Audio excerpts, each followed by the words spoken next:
Hi folks, and welcome to this on-location edition of Central Florida Spotlight. I'm Greg Warmoth inside the Vehicle Assembly Building. It is 53 stories tall. It was built originally for the Apollo program, still in use today. And as we look back at the amazing 50th anniversary of the Apollo 11 moon landing, over the next half hour we're going to take you more inside here and also some all-access pass locations that maybe you've never seen up close and personal. But first, let's talk with one of the guys who was a part of the program when this was all just a dream. My name is Jim Ogle, O-G-L-E. I was an S-4B checkout engineer working for McDonnell Douglas back during the Apollo 11 launch. And I was here for all of the Apollo moon missions, but that was the most significant one. And what my job was here was to verify that all the parts were working on our particular stage, and there were quite a few. What an honor to sit with Jim Ogle, who is here now and was there then. You have your Apollo 11 hat. You actually have your firing room badge from that day. Badge, yes, and that's one of the ones you saved through your entire career. Yep, and the most significant one, obviously. And it's a treasure. Working out here when I was very young, obviously all of us were. I call us the space generation now, but we're old guys now. But this was the beginning of really, the space race was here.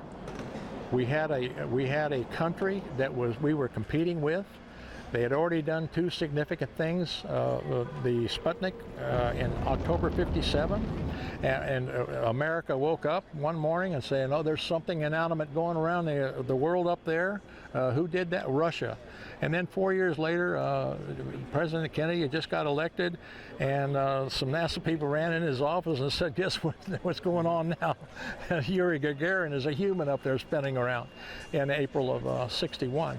And that's when he made the speech in May of '61 that we need to go to the moon and back before the decade is out. And the reason for that speech was one thing, to beat the Russians.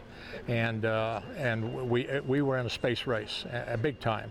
They were kind of our adversary back then. It's not so much now, but back then it was a huge, humongous race. We launched them July the 16th. About 9:32 in the morning, right on the dot, and we were on our way. As soon as those swing arms left, swung away, we had no more control here, and Houston took over control as soon as it cleared the tower, and we were on the way to the moon.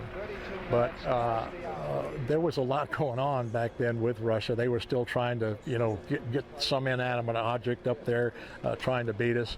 But like I said, we started with the checkout with our S-4B stage right here for the Apollo 11 mission. We started it right over here in these test cells, and then stacked it over there. And we would. My job was to run procedures on the systems that I was cognizant of, aware of, and you really had to learn your systems very well so you could write procedures and make sure that you checked everything out and that everything was working. Not just me, but all of these people together, because there were so many systems on every one of the stages. Historians say that it's the greatest thing that man has done in the 20th century, and we can talk about penicillin, the exploration of space, but landing on the moon. Landing on the moon. Yes, in my opinion, and I have told people. Because there was no blueprint for it. There wasn't, and nobody had ever done it before, obviously, but there was a lot of people that had talked about it, including, I say, Dr. Robert H. Goddard was kind of one of the founding fathers of rocketry in America, and even he was foo-fooed by the New York Times back then when he said, I think we can go to the moon back. He made some sort of statement like that back then, and then it kind of died until Wernher von Braun showed up here, and we had that mission, and he was the man for the job as far as I was concerned. He and Dr. Debus, who built this complex here.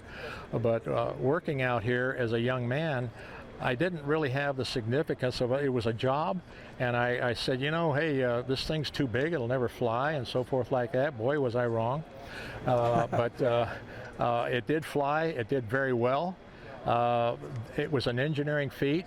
I do tell some people that three of the most significant things that happened in the 20th century were Kitty Hawk of the first flight, winning World War II, which was the first winnable, I think, war that we had had, and it was a great event. It was a great event. Our greatest generation sacrificed a lot for that, and landing on the moon. That's the third one. And that's me talking. There's maybe other people might say, oh no, there was this and that. In my opinion, being a participant of this, those were the three greatest things of the 20th century.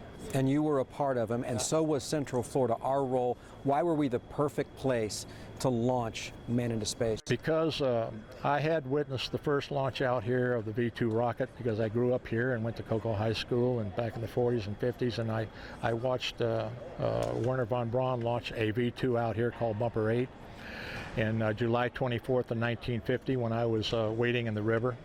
And it was an amazing that I would be working out here 8 years later on the missile program in 1958, and then a few years later working on the moon program. But this particular area, there's a lot of conjecture, you know, hey, if we're going to have a missile site and a launching site, we want to launch these missiles where there's not a lot of people and so forth. And this range, what they call the range that the Air Force runs and manages, you know, had a very limited population. So they were going to be launching a lot of rockets, and I saw a lot of them go poof in the early days in the 50s when I was working out here. It was always exciting to go out and watch one take off. But anyway, that was the range, was the big deal, and islands that were down the range. They could put tracking stations on all the way down to 5,000 to 6,000 miles down, and we were trying to develop an ICBM back in the 50s, which eventually, you know, launched John Glenn in 1962. But that was why they chose this area. And when they decided to go to the moon,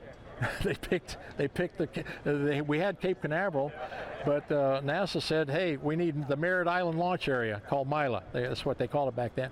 And they bought up 88,000 acres out here. A lot of this was orange grove out here. When I was growing up, I went to high school with people that had orange groves out here at the time. And it was somewhat of a loss for them, but it was kind of a big gain for the country, because what they did out here, building this building in record time, I couldn't believe it, and building the massive Saturn V rocket in the time they did, it all kind of came together. And in this little county, Brevard County, in Florida, and history was made.